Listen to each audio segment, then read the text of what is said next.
quero casar na igreja. Eu quero a benção de Deus pra nossa casa, Zé.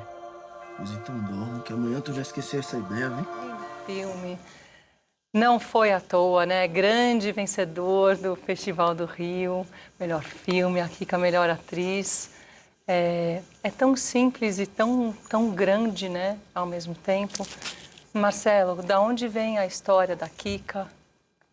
Então tá bom, eu vou contar até a chegada Da da Kika. Paloma, né? Aí depois ela conta. Isso. Há 10 anos atrás, mais ou menos, eu li uma matéria no jornal que contava a história de Paloma, uma mulher trans lá do Agreste pernambucano, que o desejo dela de casar de vestido branco, velho, grinada, promovia a ira daquela cidade. Eu achei uma história tão emocionante e trazia tantas contradições da nossa sociedade brasileira, né? Inerentes à própria sociedade, né?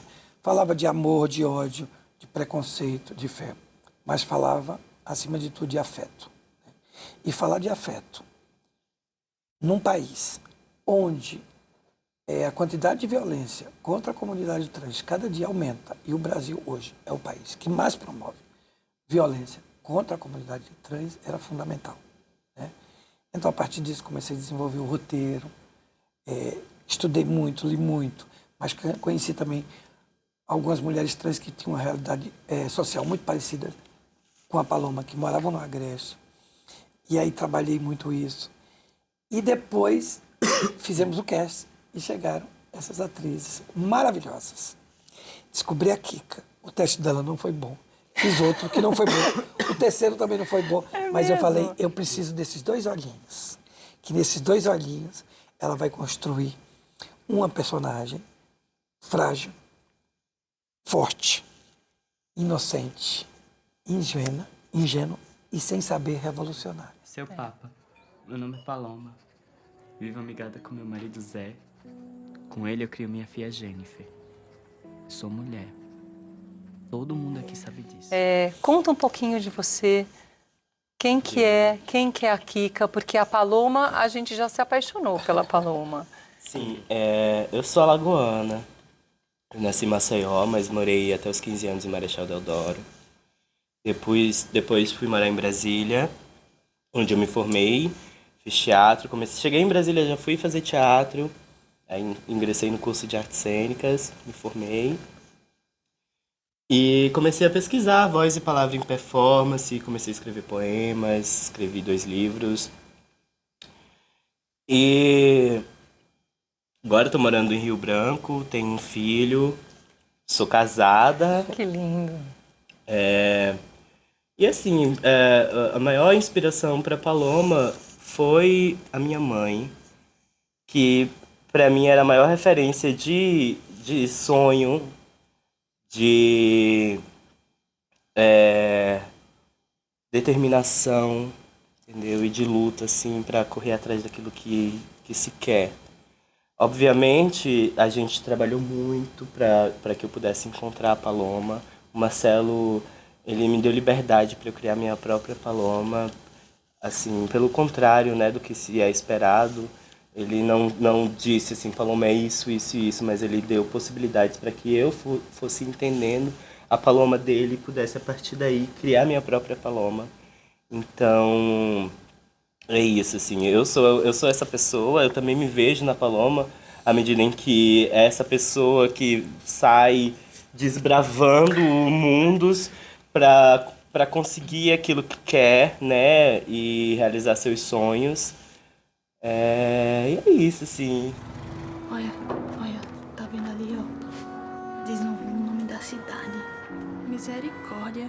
É curioso como a gente se internece por ela, porque ela é muito esperançosa. Mas eu vou te contar, na medida que eu fui vendo o filme, eu temia por ela, o tempo inteiro. Porque eu via ela naquela vida tranquila, com o marido dela, com a filha, sonhando casar de véu e grinalda. Coisas tão simples, né? E não posso chamar de pequena porque não é pequena, na verdade é enorme, né? Esse sonho dela. E eu acompanhei os passos da Paloma temendo. Eu ficava assim, o que vai acontecer agora? Eu esperava que alguma coisa ruim acontecesse com ela o tempo inteiro. E eu gosto que o Marcelo, ele vai desviando um pouco a gente desse lugar comum, né?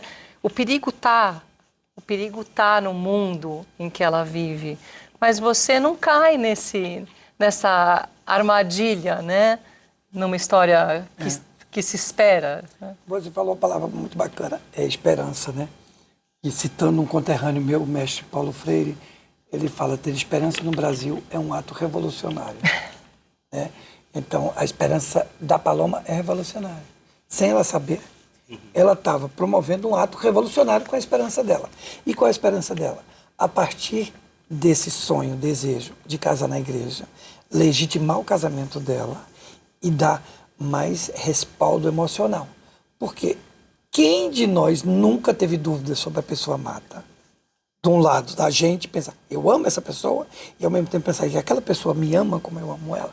Isso faz parte da vida. Né? E a Paloma se arvora na fé dela, né?